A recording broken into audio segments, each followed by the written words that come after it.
Now you're going to basically remove everything. We're taking off the weighted clips.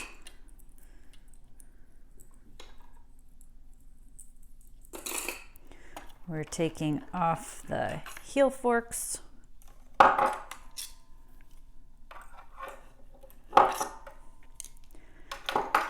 We're taking out the soft weight.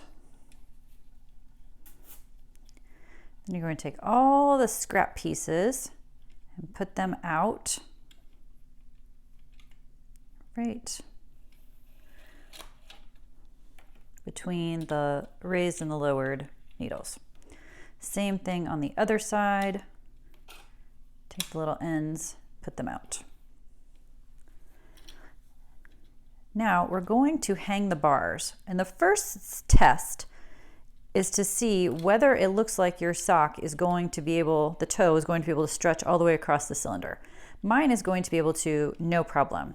But if it's not even close, like if you're pulling with all your might and it's only here, you really have to start over. I'm very sorry to say.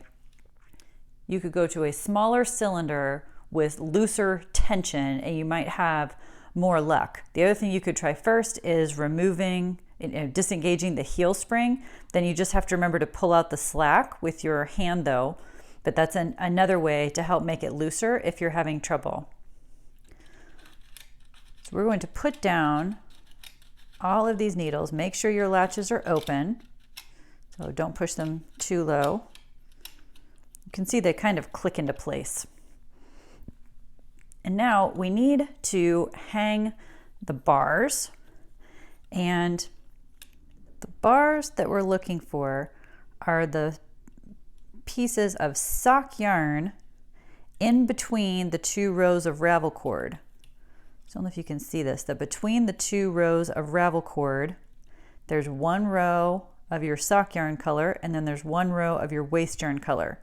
So the bars we're picking up are the sock yarn bars that are in between the two rows of ravel cord. And make really sure you don't miss the first one. So look really carefully till you find the first one, which I think is right here. Okay. And your first one is going to get hung. Whoops, this guy just jumped off. I'm going to raise that needle up a little bit so he's less inclined to do that in the future. This one too. So we're going to hang that first bar on the first stitch. If everything worked out well for me, I hang 2 bars on that first stitch. But a more conservative plan is just to put 1 bar on each needle all the way around, and then I'll show you the point at which we can see if you have any left over. This angle might be more helpful for you. So that's the bar that we just hung, and here is the next one. So one tip is to make sure you are holding the fabric very close to the needles, because if you hold the fabric over here and you're just pulling the stitches, the one next to it is actually inclined to disappear in ways that are frustrating and can be heartbreaking, because it can cause your entire sock to unravel if you do not appropriately catch all of these bars. So we're going to hang 1 bar per needle until we get to the target mark. So that's my last one before my little pink target mark. And then I'm going to move over here and do the same thing. We're going to hang these one at a time, just like we did before.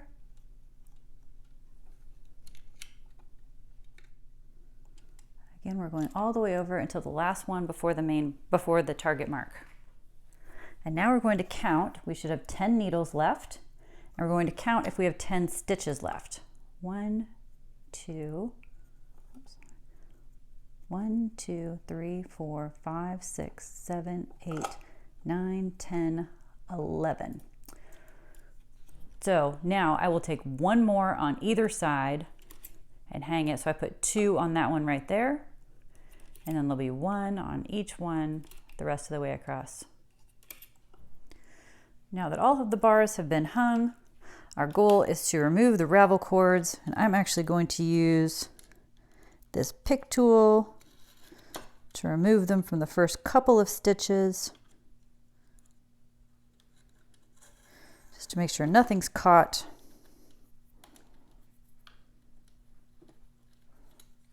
Like that one got caught.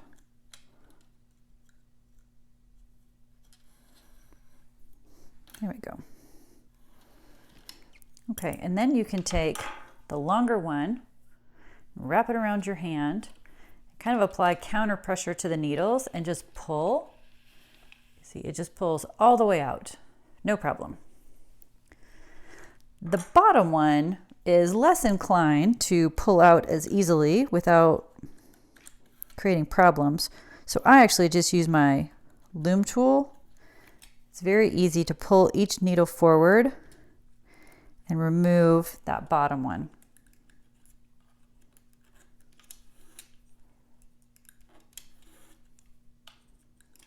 When you're close to the end, you can pull it out of the last few.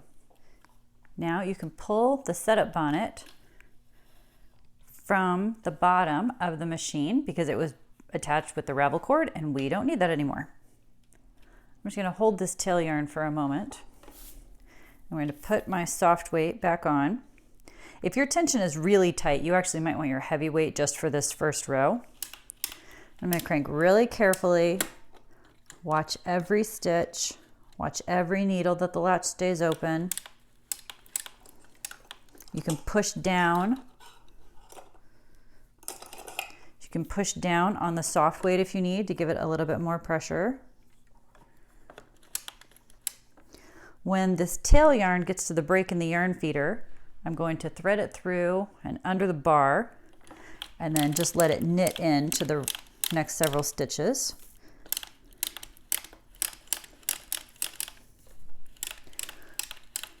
I'm going to go all the way around one time until the main mark is back to 6 o'clock. So that's where I started. And then just take off your weight and look and make sure everything looks okay. I think it does. We didn't lose any stitches. Very good. So you can replace your weight and then you're ready to go for the foot. Remember to disengage your heel spring and reset your row counter to 0. Now you're going to crank the number of foot rows you calculated on your worksheet. Visit us at deanandbean.com and please like and subscribe. Thanks for watching.